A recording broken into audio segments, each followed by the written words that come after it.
Vamos lá fazer nosso tema novo aqui. É, Hoje, quinta-feira, né, a gente tem dois temas para fazer: DRGE, clínica e diagnóstico, infecção do trato urinário no adulto. Né, eu acho que são dois temas aqui que eu já visitei. Vamos ver o que tem preparado para nós aqui, como é que a gente se sai. Saber as manifestações típicas e atípicas da doença do refluxo, bem como os critérios diagnósticos. Saber quando é necessário solicitar exames e como interpretá-los na investigação de DRGE e suas complicações. USP-RP. Você atua como médico de família e comunidade em uma unidade de saúde de família. Atende um paciente de sexo masculino de 45 anos que apresenta queixa de dor de garganta há 4 semanas. É dor de garganta. Relata que a dor é mais intensa do lado esquerdo da garganta, tem caráter intermitente, sendo mais pronunciada no período da noite e mais branda durante o dia. Então, sempre o paciente tem dor na garganta à noite, melhora durante o dia, né? Ele tá tendo refluxo, né, que está irritando essa mucosa e ele está sentindo dor. Relata também que eventualmente tem sofrido de rouquidão no mesmo período. Nega outras queixas, refere consumo de 3 latas de cerveja por dia e tabagismo de meio maço por dia, 25 anos, né, 12,5 maços ano.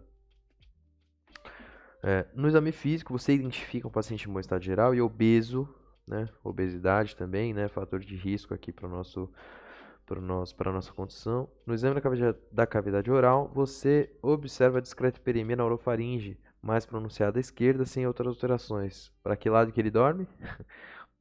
Para a esquerda, né? Para a esquerda, né? O paciente provavelmente dorme para a esquerda.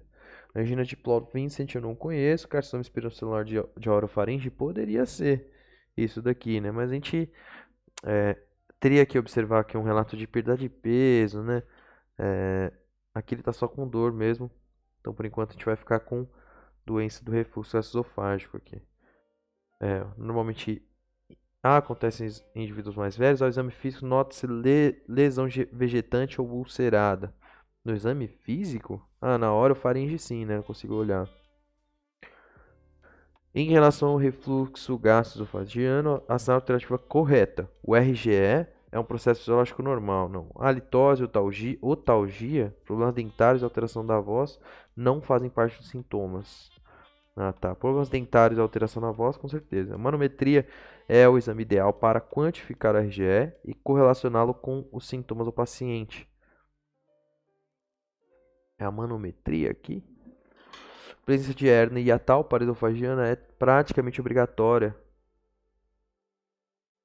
nos casos de RGE severo.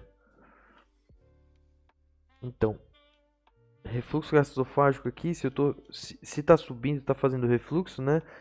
Faz mais sentido que eu faça a pH-metria de 24 horas e não manometria. Né? Manometria a gente vai fazer para as alterações mecânicas ali, né? Para alterações de movimento. O achado da manometria na RGE são semelhantes aos do megaesôfago. Olha, eu vou dizer. Então, aqui é difícil dizer, né?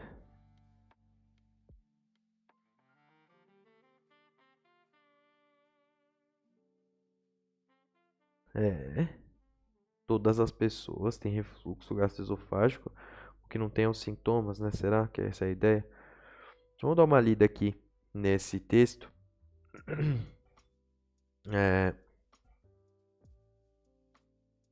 Refluxo gastroesofágico é o processo fisiológico normal que acontece em todas as pessoas em curtos momentos durante o dia. Por outro lado, pacientes com doença do refluxo gastroesofágico apresentam sintomas típicos de dor epigástrica em queimação com radiação retroesternal, associação de azia, pirose e regurgitação que piora a decúbito dorsal, melhora ao levantar. A hérnia pode apresentar sintomas atípicos, né, como foi dito lá na questão B, essa não entra em discussão. A hérnia de hiato pode ser suspeitada na endoscopia digestiva alta e será bem definida no esofagograma contrastado.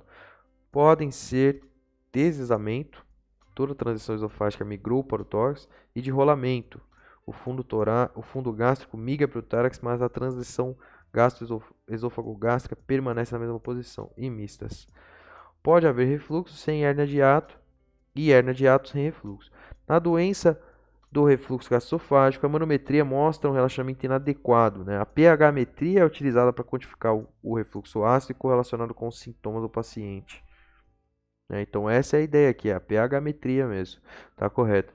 Então, aqui veio o RGE, e o RGE, sim, né, posso aceitar como ideia de que seja um processo fisiológico normal.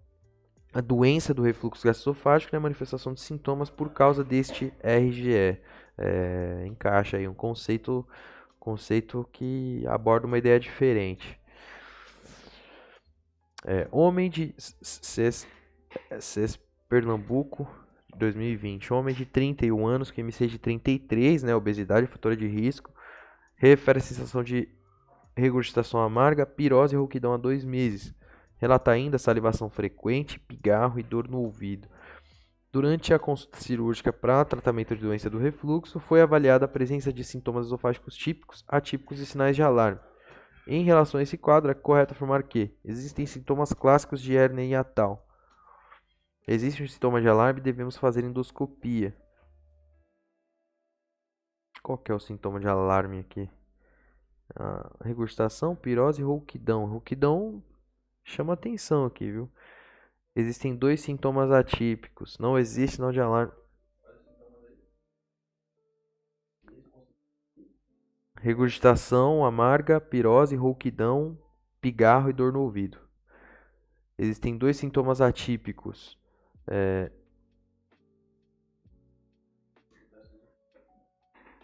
Isso. Não existe sinal de alarme. Não, tá bom, aqui não é para fazer o diagnóstico, é para falar uma coisa sobre os sintomas aqui, que eu nunca tinha visto essa abordagem. Sinais de alarme na doença do refluxo. Quais são? Nunca vi essa abordagem também. Não existe sinal de alarme, devemos proceder com o tratamento clínico. Devido à predominância.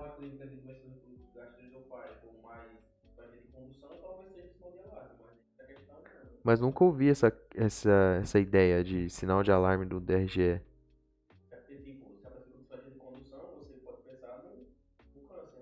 Aí tá. Aí tá, mas não é de. A gente não tá falando de DRGE, né? Tá falando de disfagia de condução. São 2 coisas diferentes. No DRGE não tem disfagia de condução, a condução é normal. O problema é o esfíncter. Não é a clínica. O cara tem 31 anos. Não existe sinal de alarme, devemos proceder com o tratamento clínico. Isso aqui provavelmente não é a resposta, né? Existe um sintoma de alarme, devemos fazer endoscopia. Sinceramente, também não. Existem sintomas clássicos de hérnia hiatal. Nem sei qual que é o sintoma específico para hérnia hiatal. Se tiver hérnia vai ter refluxo, mas devido à predominância de sinais típicos, devemos indicar cirurgia anti-refluxo. Não, que predominância não, o cara acabou de abrir o quadro. Existem 2 sintomas atípicos. O que é sintoma atípico aqui? Será? Essa dor no ouvido é sintoma atípico, né? E que mais? Pirose é típico, regurgitação típico, rouquidão eu não sei se é típico. Né? Salivação frequente, cialorreia. Vou marcar essa. Não existe sinal de alarme, devemos proceder com o tratamento clínico. Vamos ver. Predominância sintomas típicos não é indicação de tratamento cirúrgico. Aproveitando, as principais indicações de tratamento cirúrgico são pneumonia aspirativa recorrente, pacientes saudáveis com sintomas que respondem bem aos IBPs, porém não desejam o uso contínuo. Ah, tá. Se o cara não quer. Se ele quer tentar operar, a gente vai tentar operar então. Estenose péptica recorrente e paciente com manifestação extraesofágica responsiva ao IBP. Trata de paciente jovem, sintomas típicos e sintomas atípicos. Rouquidão, salivação frequente. Aí, ó, sintomas atípicos. Rouquidão, salivação frequente, pigarro e dor de ouvido. Os típicos são pirose e regurgitação. A gente falou que rouquidão era típico.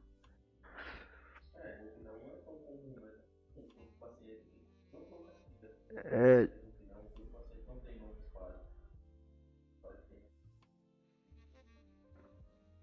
não existem sintomas clássicos de hernia hiatal. Grosso modo, só será flagrada em exames complementares, tá? Não existem sintomas. Então eu pensei que sintoma de hernia hiatal. Porra de sintoma de hernia hiatal. Tá. Em relação ao refluxo gastroesofágico e suas complicações, é incorreto afirmar que o diagnóstico do RGE pode ser realizado apenas com sintomas clínicos. Isso é verdadeiro.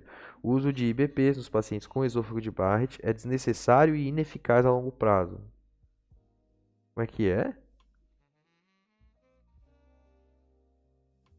Só IBP para tratar esôfago de Barrett não faz sentido, mas tem que usar sim. Esofagite eosinofílica e a doença arterial coronariana fazem parte do diagnóstico inicial, com certeza. O IBP na dose padrão por 8 semanas cicatriza a esofagite em 86% dos pacientes com esofagite erosiva. Faz sentido, né? Diminui uma maior agressão. A asma e a tosse crônica são complicações do RGE, com certeza também. Então é isso mesmo, né? O uso de. Essa é a que está incorreta aqui. Desnecessário? Claro que não, né? Se eu usar algo que diminua a secreção ácida, vai diminuir a agressão naquele epitélio e ele vai ter menor necessidade de se transformar, né? Tratamento de esôfago de Barrett deve ser focado na. Vamos vir aqui para ler as ideias aqui sobre esôfago de Barrett. O esôfago de Barrett é a metaplasia intestinal da mucosa do esôfago em resposta ao refluxo gastroesofágico. É uma alteração irreversível que aumenta a incidência de adenocarcinoma do esôfago, beleza? Tratamento do esôfago de Barrett deve ser focado na doença do refluxo e na vigilância. No Barrett sem displasia, deve-se realizar endoscopia digestiva alta de controle em até 2 anos. Esse tratamento pode ser realizado com manutenção do inibidor da bomba para evitar o refluxo ácido sobre o Barrett.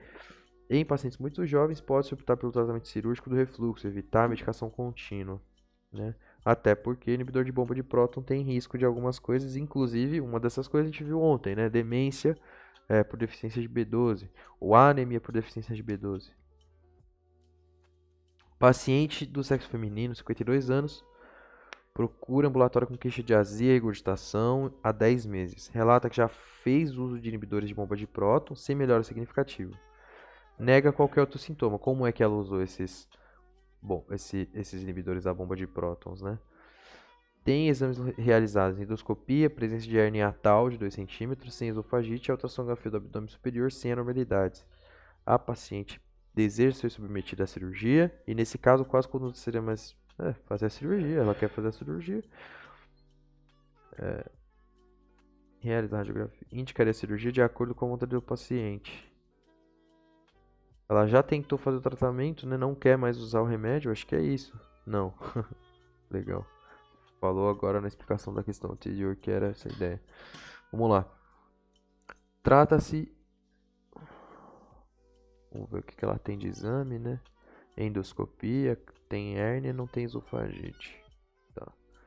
Trata-se de paciente com quadro clínico muito sugestivo do RGE e portadora de hernia de hiato, que é importante fator predisponente à DRGE. Como não houve melhora significativa com o uso de IBPs, recomenda-se realização de pHmetria de 24 horas no intuito de confirmar ou não a DRGE. Tá. Tipo assim, o diagnóstico é clínico se a minha prova terapêutica funciona, né? Se minha prova terapêutica não funciona, daí eu preciso confirmar, documentar, né? Uma forma de documentar a DRGE, então, é a prova terapêutica. Agora, uma ideia interessante, né? Como é que eu não confirmo? Eu pensei pouco aqui. Porque como é que eu não confirmo uma doença? Como é que eu indico cirurgia para uma doença se eu não confirmar a doença, documentar a doença, né?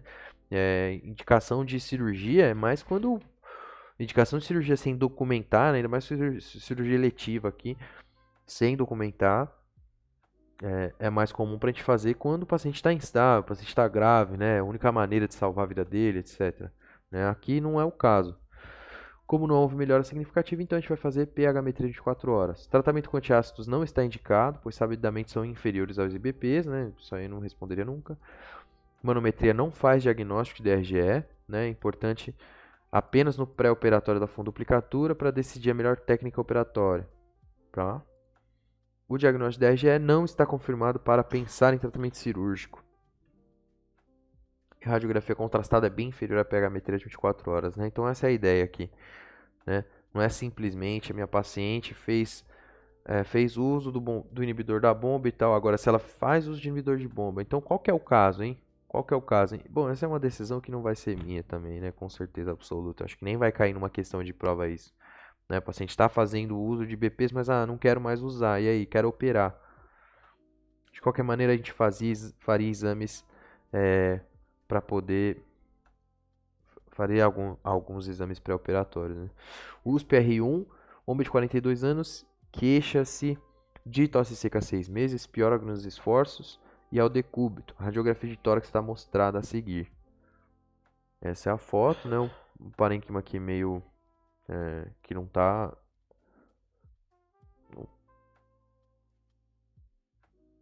Tosse seca 6 meses, piora nos esforços e ao decúbito. Piora no decúbito, a gente já sabe que está voltando coisa, né?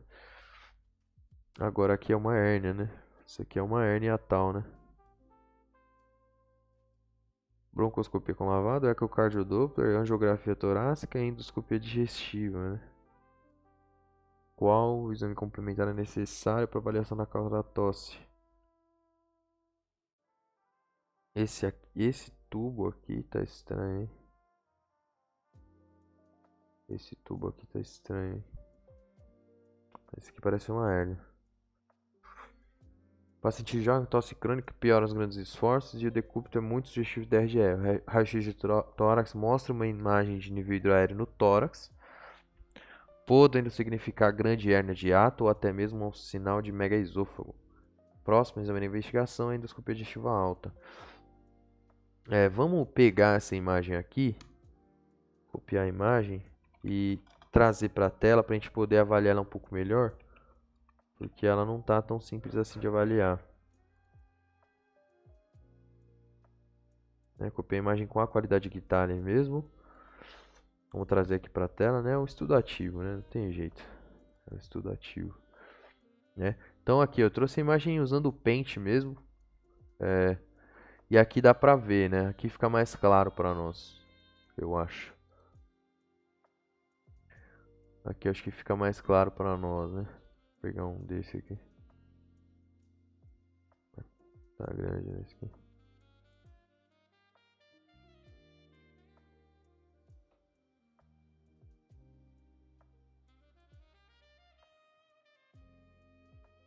Tá. Né? Então aqui, ó, esse aqui é o meu nível hidraéreo, né? Esse aqui é o meu nível hidraéreo. Isso aqui provavelmente é uma hernia tal, né? Então, aqui está o diafragma, né? Ele vem aqui, descreve aqui essas inserções anatômicas, nessa posição anatômica ele adota, né? Então, se eu tenho um nível hidraéreo aqui em cima, quer dizer que metade praticamente, ou quase todo esse estômago passou para cima, né, numa hérnia, né? E na visão lateral, eu consigo outra vez. Aqui para mim parece muito uma cavitação, para ser sincero. Então, seguindo as ideias de que a gente geralmente pega o que é epidemiologicamente mais relevante, eu acho que eu facilmente erraria essa questão aqui marcando tomografia ali, para tentar ver essa cavitação, se fosse o caso, né? E ia acabar por ver a hérnia, mas não ia ver ela por dentro, enfim. Né? Então não é cavitação, não era essa a ideia. Mas já dá para ter boas ideias aqui, né? Então aqui não é uma cavitação.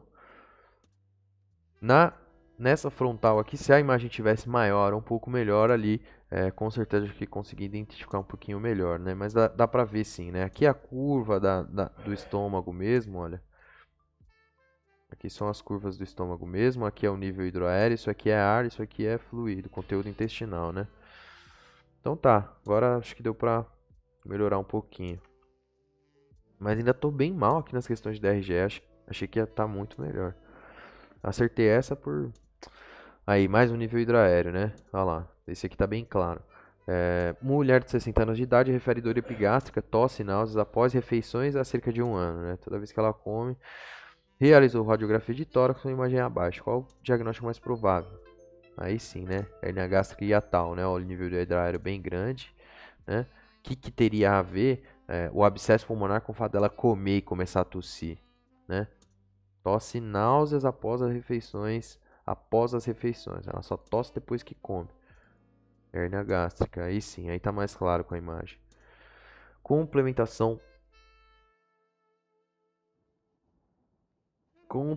do exame endoscópico com biópsia na doença do refluxo não deve ser conduta de rotina, estando reservada para situações especiais como, né, quando é que a gente faz biópsia quando for fazer essa EDA no estenose, úlcera esôfago de Barrett, né, metaplasia intestinal, refluxo gastroesofágico e herniação.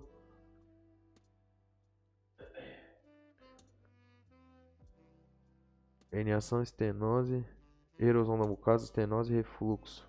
Sangramento, ulceração, estenose. Metaplasia intestinal, com certeza eu vou fazer, né? Agora tem que ver se é esse ou esse.